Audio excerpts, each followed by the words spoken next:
Okay, so it's the 25th of March, and by the time you see this video, it's probably going to be sometime in May.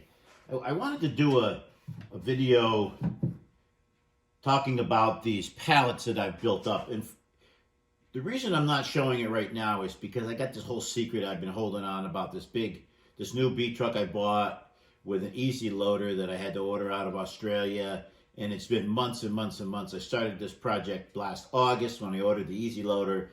Getting the truck and everything has really taken a long time. I'm expecting the truck in a few weeks, but the EZY Loader is not expected in Vancouver until mid part of April. Couple, 3 weeks to get it here, a week or so to get it installed on the truck. So anyway, but I want to get these pallets out of the shop. I've got some lumber here I need to get to and everything. So I figured I'd write this video now and talk about the pallets and so on and so forth. So like I said, I'm getting an EZY Loader, and these pallets are set up basically copied off of the concept that Ian Stepler uses up in Manitoba, but he's not original to this. I mean, this kind of works very well for the EZY Loader. And these are 2 hives on a pallet.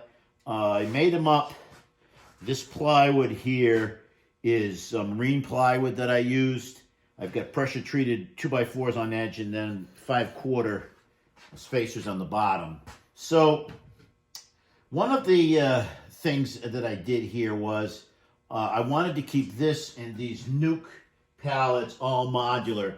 And a lot of this was serendipity, and I'll tell you how I got to these designs here later on. First, I'll talk about these standard hive pallets that I've got. So here's the top. This is just a migratory lid, and I made these out of marine plywood. I built a 3/8 inch build-up on it. And if you notice, there's no cleat hanging down on the front. And I think the next batch I may put the cleat down on the front here. I patterned these after Reg Wilbanks's migratory lids. Oh, God, I saw these things 25 years ago down in Georgia. And he just had it overhanging like that. And I made a bunch of them for my nuke boxes. This is a standard lid that I've always had on my nuke boxes. And it worked well over the years. But I think if I want to move these things around a little bit, having the lid come down over the front, the little front cleat would probably be better. Anyhow, so these are standard boxes. I'm just going to set this lid over here. And these pallets are built pretty much like all migratory pallets are. You can see here, they've got these cleats built up, sitting on the plywood, and then these metal clips that hold the boxes in place.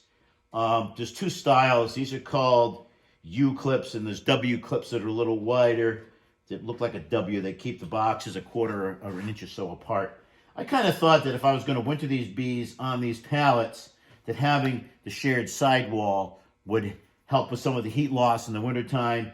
I've got some actually in practice out in New York, and I noticed early in the spring that the clusters had migrated towards the middle, to the shared wall.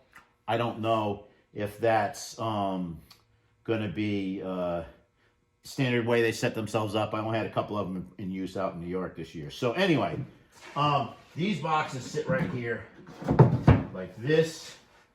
I'll show you what the insides look like. Standard boxes. As they set up right now, they have 8 frames. These, of course, are foundation. And then I have a standard 2-frame, approximately 2-gallon feeder. They never hold 2 gallons, more like an inch, gallon and 2/3 or 3/4. But anyway, this is a standard setup for me, and these hives are going to be nice because the tongs from the EZY Loader will slide in here, pick it up, and I could just move it by myself. I went to this EZY Loader because, I'm 62 years old right now, or going to be 62 next week, and my body is really paying the price for a career in construction and beekeeping.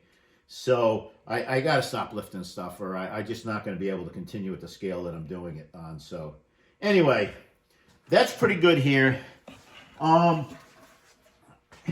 Sometimes as things work out, they work out for the better without our intentions. About 15 years ago, I came up with a notion on my nuke boxes that I wanted to be able to feed my nukes with an interior division board feeder, so that I didn't have problems with robbing. I didn't have holes in the lids you could drink, drop water in. I absolutely despise the feeders that fit in the front here of these colonies. So I designed a colony that would a nuke box that held 5 frames and had room for a division board feeder. And the thought was, while I'm making these nukes up, I'm waiting for the queens to mate, because the ones that I make, I queen them with a queen cell. So there's typically about 3 weeks between when I make the nuke up and when it's ready to sell. Between the cell has to hatch, up to 2 weeks for her to mate and start laying. Then I want to see at least a week to 10 days. I want to see a good solid brood pattern before I release these nukes. So when I make them up, I give them a couple frames of brood. I give them a frame of honey, a frame of mixed, and then a sheet of foundation, so that they can work on that while the queen's mating. Usually what happens is, if we have cold weather, they've got to be fed. And quite often I'll feed these nukes when I make them up anyway, just to give them a shot of thin syrup, simulate a nectar flow, better queen acceptance, gets them going, gives them something to do. However, around here we often get a nectar flow at the same time. We're talking, early to mid-May. When that nectar flow happens, I take out this feeder, give them another sheet of foundation, and it holds 6 frames beautifully. So, here's the serendipity of this whole thing. 3 of these nukes work out mathematically, and it wasn't on my plan, but it works out mathematically to equal 2 of these standard hive bodies. So, I immediately thought that would be great. I can use a standard size pallet, make up pallets, put 3 of these nukes per pallet. I have one entrance here, and then the third entrance is on the other side. And that helps to keep some of the drifting of the queens and so on and so forth from happening. And that's a standard practice with most people that have multiple nukes on a pallet. This marine plywood is very expensive. It costs me about $125, $130 a sheet for the 3/4. These could get very heavy. You put double deeps on them. I wouldn't be moving them with a honey crop on, but still, the weight bears down on these. So I made them out of 3/4. I made this out of 1/2 inch, $20-some a sheet cheaper, but same construction. And I made these cleats on the bottom so that I spaced them so that when I stack these on top of each other for moving, the cleats fit down inside the cleats on top of these lids and hold everything together.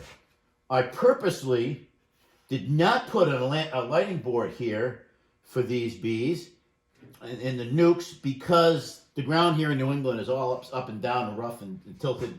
And I did want to have this edge. You could imagine if there was a 2-inch lip here. I did not want to have this standing up in the air and sucking in water, or the other way around with an entrance on the other side. You could get water coming in this side. These here, I make sure that I would have them either level or tilting this way, so any water that landed on the lighting board would run off the hive instead of into it. Okay, so these are the 3s. Now, over here, I'll turn this a little bit. I've got a little different setup, and here again, it's serendipity. Several years ago, I bought into the notion of the 4/4 nukes. So, in other words, a lot of people, especially Michael Palmer up in Vermont, he kind of popularized this in my mind.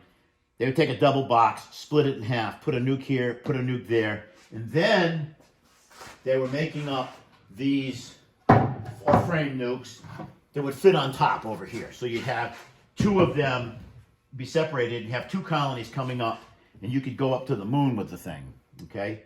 Sometimes they would just have 2 here. They would put a queen excluder over the 2, put honey supers on them, and the populations of bees mingle, but the queens are kept separated by the boxes.